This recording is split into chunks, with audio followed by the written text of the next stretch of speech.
ایک تو انہوں نے کہا ہے کہ اسٹیبلشمنٹ کو یہ میسج دو کہ عمران خان کو لگام دیں، اس کو کہیں سال ایک چپ کر کے بیٹھے، بالکل اس کو کون چپ کرائے گا؟ ٹھیک، کیونکہ عمران خان تو خود کہہ چکے ہیں، اس کو کون چپ کرائے گا؟ اس کو چپ کرانے کے لیے جو کہتا ہے مجھے تو اوپر بھیجنے کو پلاننگ بن رہی ہے چپ کرانے کے لیے۔ دوسرا اس نے کہا کہ زرداری صاحب کو کہہ دو کہ ہم جا رہے ہیں الیکشن۔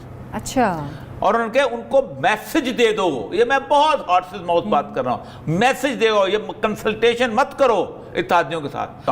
وہ کہتے ہیں امریکنز چاہتے تھے کہ پاکستان کس طرح ڈیفالٹ کر جائے، کیونکہ جب آپ ڈیفالٹ کرتے ہیں تو پھر آپ ان کی ٹرمز اینڈ کنڈیشن کے اوپر آپ کے ساتھ نیگوسیشن ہوتی ہیں، پھر ایٹم کا بم بھی کمپرومائز ہوگا، پھر باقی چیزیں بھی۔ تو اس وقت معاملہ یہ ہے کہ پاکستان کو ڈیفالٹ سے بچانا ہے، وہ کیسے بچایا جائے، یہ بہت بڑا سوال ہے۔ پرویز الہی صاحب نے بھی الیکشن کے حوالے سے بات کی ہے، فواد چودھری صاحب نے بھی کی ہے، اور یہ سب پہلے وہ سن لیتے ہیں، پھر میں آپ سے اس حوالے سے بات کروں گی۔ جی، بنیا پاکستان میں اس وقت ممکن ہی نہیں ہے۔ پاکستان میں فوری نئے انتخابات کی ضرورت ہے۔ اگلے کہا جا رہا ہے 72 گھنٹے اہم ہیں، میں یہ کہتا ہوں 72 گھنٹے بہت زیادہ ہیں پاکستان کی معیشت کے لیے۔ آپ 48 گھنٹوں میں اس حکومت کو گھر جانا چاہیے اور نئے انتخابات کا اعلان ہونا چاہیے، اور یہ کوئی ہمیں ٹیکنوکریٹ گورنمنٹ وغیرہ نہیں چاہیے، نہ ہمیں 90 دن سے ایک دن بھی آگے کی حکومت ہمیں منظور نہیں۔ 90 دن کے اندر الیکشنز ہونا پاکستان میں از حد ضروری ہے۔ صوبائی حکومتیں ہیں وہ اپنی ٹرنیور پوری کریں، کہ ابھی ٹرنیور رہتی ہے، اس میں تو کوئی حرج والی بات نہیں ہے کہ آپ وفاقی سطح پہ الیکشن کرا دیں اور صوبوں کے بعد۔ اچھا، سب سے پہلے تو فواد چودھری صاحب کے بیان کے حوالے سے اور یہ صاحب آپ سے میں پوچھنا چاہوں گی، وہ کہہ رہے ہیں کہ 72 گھنٹے نہیں 48 گھنٹے میں یہ حکومت جاتے دیکھ رہے ہیں، آپ کے خیال میں کتنے گھنٹے ہیں؟ دیکھیں، کل رات جو اسلام آباد تھا افواہوں کی زد میں رہا، بالکل، اور چاروں طرف سے یہ ہو رہی تھی کہ ابھی حکومت گئی، ابھی حکومت گئی، اسمبلیاں ڈیزالو ہو رہی ہیں، اور اس کے ساتھ ساتھ مختلف قسم کے 2-3 لوگوں کے نام بھی آتے رہے کہ جن کے بارے میں کہ وہ وزیر اعظم ہو جائیں گے۔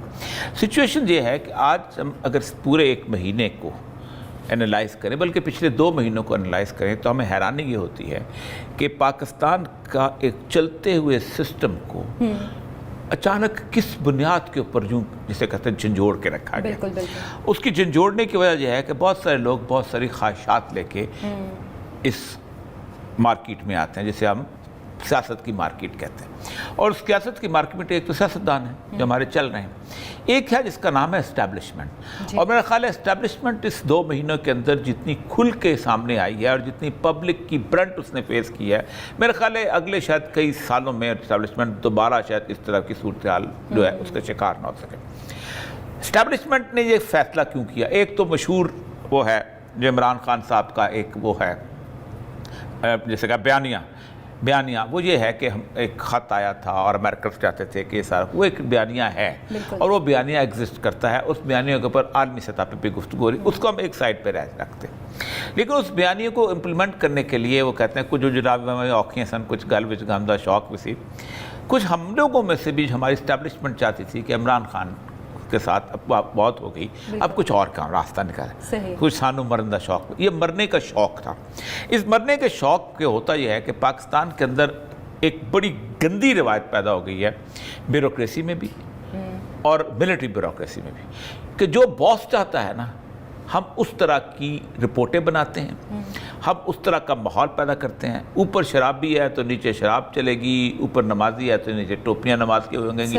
ضیاء الحق اور مشرف کو اگر آپ دیکھ لیں، دونوں میں زمین آسمان کا فرق ہے، لیکن دونوں کے زمانے کے آپ فوج کے ماحول کو دیکھ لیں، آپ کو فرق پتہ چل جائے گا۔ ایک طرف یہ ہے کہ تفہیم القرآن پڑھ رہی ہے، درس قرآن ہو رہے ہیں، سب کچھ ہو رہے ہیں، اور دوسری طرف جب مشرف صاحب آئے تھے تو پتہ نہیں کیا بہت سارے سیکولرسٹک جو ٹرینڈز آ گئے تھے۔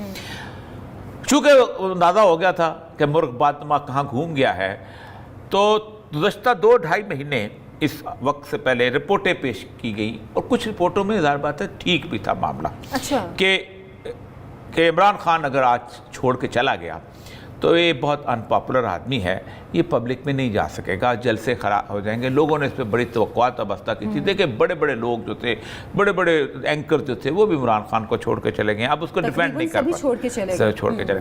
دوسرا یہ تھا کہ پیپل، اس کی جو پی ٹی آئی ہے، اس کے اندر کوئی ایسی بات نہیں ہے، اس میں بھانمتی نے کنبا جوڑا، جیسے ہی عمران خان کو 4 جلسے جو ہے خراب ملے تو یہ سارے چھوڑ چھاڑ کے چلے جائیں گے، اور تاش کے پتوں کی طرح یہ بکھر جائے گی۔ بالکل یہ رپورٹوں کے اوپر ہوتا یہ ہے کہ اسٹیبلشمنٹ جو ہے وہ سمجھتی ہے کہ اب ہم کچھ کر سکتے ہیں، اس کرنے کے قابل ہیں. اور دوسرا یہ ہے کہ انہوں نے ایک تصور لیا کہ ہم تو پہلے بڑی بڑی پارٹیاں اڑا چکے ہوئے ہیں، پیپل پارٹی کو اڑا دیا، اس سے پہلے ہم نے وہ اتنی بڑی بڑی کیا نام ہے جب 1958 میں جب خان عبد القیوم خان کی موومنٹ چل رہی تھی، کیا بڑے بڑے لوگ تھے، ایوب خان نے اڑا دیا، کوئی بولا تک نہیں، تو اب بھی نہیں بولے گا.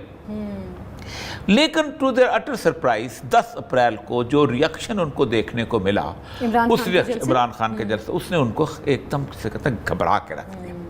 بولے نہیں، ظاہر بات ہے اسٹیبلشمنٹ بولتی نہیں ہوتی، لیکن ان کے اندر ایک فیلنگ. آپ دیکھیں اس اسٹیبلشمنٹ میں وہ خود تو نہیں بولے، لیکن اسٹیبلشمنٹ کی ایک ایئرس اینڈ آئیز ہیں، اور وہ ہیں ان کی ایکس سروس مین. کیونکہ اسٹیبلشمنٹ میں جو ہے وہ عوام میں نہیں رہتی، کوئی بندہ جو ہے پبلک ڈیلنگ میں نہیں آتا، لیکن یہ لوگ روز اٹھتے ہیں، بیٹھتے ہیں، کلبوں میں جاتے ہیں، ٹی وی پہ آتے ہیں، باقی جگہ جاتے ہیں، عام آدمی سے ان کا ڈیلنگ ہے، ان کو پتہ ہے. اور دوسرا جو ہے فوج کے ساتھ ان کے مفادات بھی ہیں، ان سے محبت بھی ہے، ان کے ساتھ تعلقات بھی ہیں، سب کچھ بھی ہے.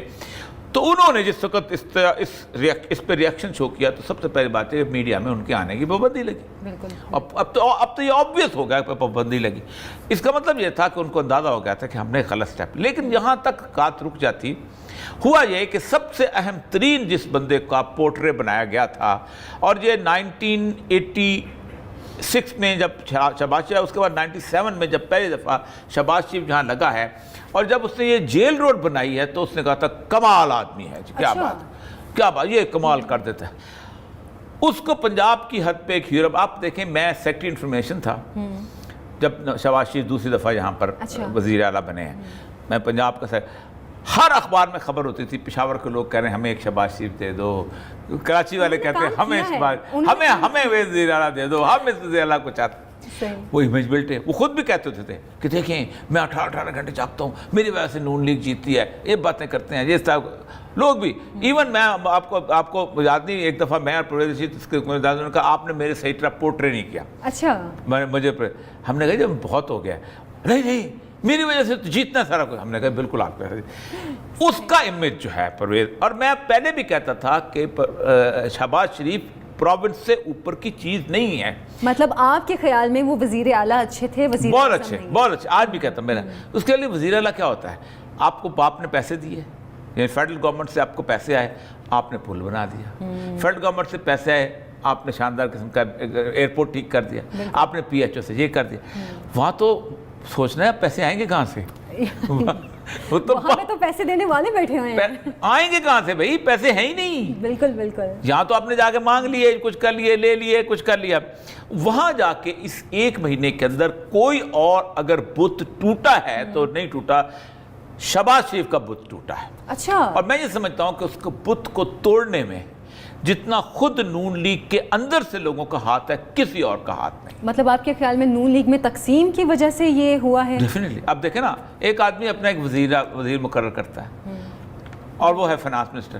آپ اس کو وہاں سے آ کے اسحاق ڈار کو کہتے ہیں اس کی چونچے مارو. اس کو وہ جاتے ہیں چھوٹے چھوٹے چوچے کو جو چوچے مارتے ہیں نا، مرغی آ کے اس کو سر زخم میں. ایگزیکٹلی یہ نہیں کر رہا، وہ نہیں کر رہا، فلاں نہیں کر رہا. وہ بیچارہ کہتا ہے بھائی میں آدمی ہوں، میں کیا ہے کوکو ہے اس کے، چوچو ہے اس کے، جو وہ بیچنے کوکو بیچنے والا آدمی ہوں. تو میں مجھے کتنا شریف آدمی، مسکین آدمی. اچھا پھر آپ نے جلسوں میں کہنا شروع کیا کہ اس کی جناب آپ گندگی مت اٹھائیں، اس کی عمران خان کی، میں پارٹی سے کہتے ہیں. آپ وہ نون لیگ کے لوگ جو کبھی روز ڈیفینڈ کرتے تھے، آپ مجھے بتائیں محمد زبیر آیا شہباز شریف کو ڈیفینڈ کرنے، مصدق ملک آیا شہباز شریف کو ڈیفینڈ کرنے، پرویز رشید آیا شہباز شریف کو، وہ سارا گروپ جو اس کے ساتھ چلتا تھا مریم نواز کے ساتھ، وہ نہیں آیا. حمزہ شہباز کو آپ نے دکھا تو دیا کہ میرا بھائی ہے اور یہ ہے الیکشن، لیکن آپ نے کیا کیا؟ آج بھی آپ جب کہتے ہیں کھڑے ہو کے کہ ہم نواز شریف یہ کرنا چاہتا ہے، او بھائی وزیر اعظم تمہارا شہباز شریف ہے. شہباز شریف ہے، بالکل ٹھیک. مطلب تفریق آپ خود ایک ظاہر کر رہے ہیں. اچھا تو اس صورتحال کے اندر نواز شریف نے بلا لیا. اس نے کہا آپ تو روز ہو رہے ہو، اور اس نے میری ایک اندر کی خبر ہے کہ اس نے شہباز شریف کو کہا کہ تم وزیر اعظم بڑندہ تو نے شوق سے بن کے بھیج لی. That was the sentence which has been occurred. کہ دیکھا کتنا مشکل کام ہے. ٹھیک. اب وہ سمجھتے ہیں کہ اگر مزید یہ معاملہ رہا تو یہ مکمل طور پہ یہ معاملہ جو ہے ہمارے ہاتھ سے نکل جائے گا. 2-3 مہینے بھی رہے تو مسئلہ ایک مطلب تو انہوں نے حکومت اگر مزید رہی اس طرح ہاں تو ایک انہوں نے یہ کہا ہے کہ یہ نہیں ہو سکتا کہ ہم 3 مہینے کے بعد الیکشن میں جائیں ہار جائیں. صحیح. ایک تو انہوں نے کہا ہے کہ اسٹیبلشمنٹ کو یہ میسج دو کہ عمران خان کو لگام دیں, اس کو کہیں سال ایک چپ کر کے بیٹھے. بالکل اس کو کون چپ کرائے گا؟ ٹھیک, کیونکہ عمران خان تو خود کہہ چکے ہیں اس کو کون چپ کرائے گا؟ اس کو چپ کرانے کے لیے جو کہتا ہے مجھے تو اوپر بھیجنے کو پلاننگ بن رہی ہے چپ کرانے کے لیے. دوسرا اس نے کہا کہ زرداری صاحب کو کہہ دو کہ ہم جا رہے ہیں الیکشن. اچھا. اور انہوں نے کہا ان کو میسج دے دو, یہ میں بہت ہارٹ سے موت بات کر رہا ہوں, میسج دے دو, یہ کنسلٹیشن مت کرو اتحادیوں کے ساتھ. یہی وجہ ہے کہ آج ایم نے کہا کہ سیاست نہیں ہے وہ. اب ایسی صورتحال میں آپ مجھے یہ بتائیے کہ جتنے دن گزریں گے اتنے دن 2 لوگوں کے لیے خرابی کے ہیں, ایک نون لیگ کے صحیح اور دوسرا اسٹیبلشمنٹ کھل کے سامنے آنا شروع ہو جائے گی. پاکستان میں اگر آج چین اور سعودی عرب اپنے پاکڈ پیسے نکال لے تو ہمارے پاس اکاؤنٹ میں صرف $3 ارب رہ جاتے ہیں. اچھا. اور یہ اور جو ہمیں $12 ارب چاہیے قسط ادا کرنے کے لیے. تو جو اپوزیشن آپ کیا ہوگے؟ ڈیفالٹ. مطلب جو اس وقت تحریک انصاف بار بار باتیں کر رہی ہے کہ سری لنکا والی سچویشن کی, اس کی ایک وجہ مطلب میں آخری بات بتاؤں, وہ کہتے ہیں امریکنز چاہتے تھے کہ پاکستان کس طرح ڈیفالٹ کر جائے, کیونکہ جب آپ ڈیفالٹ کرتے ہیں تو پھر آپ ان کی ٹرمز اینڈ کنڈیشن کے اوپر آپ کے ساتھ نیگوسیشن ہوتی ہیں, پھر ایٹم کا بم بھی کمپرومائز ہوگا, پھر باقی چیزیں بھی. تو اس وقت معاملہ یہ ہے کہ پاکستان کو ڈیفالٹ سے بچانا ہے, وہ کیسے بچایا جائے, یہ بہت بڑا سوال ہے. آگے ہم سی پیک کے ساتھ بالکل اس حوالے سے بھی ہم بات کریں گے. ایک چھوٹی سی بریک سے واپس آئیں گے, ہمارے ساتھ رہیے.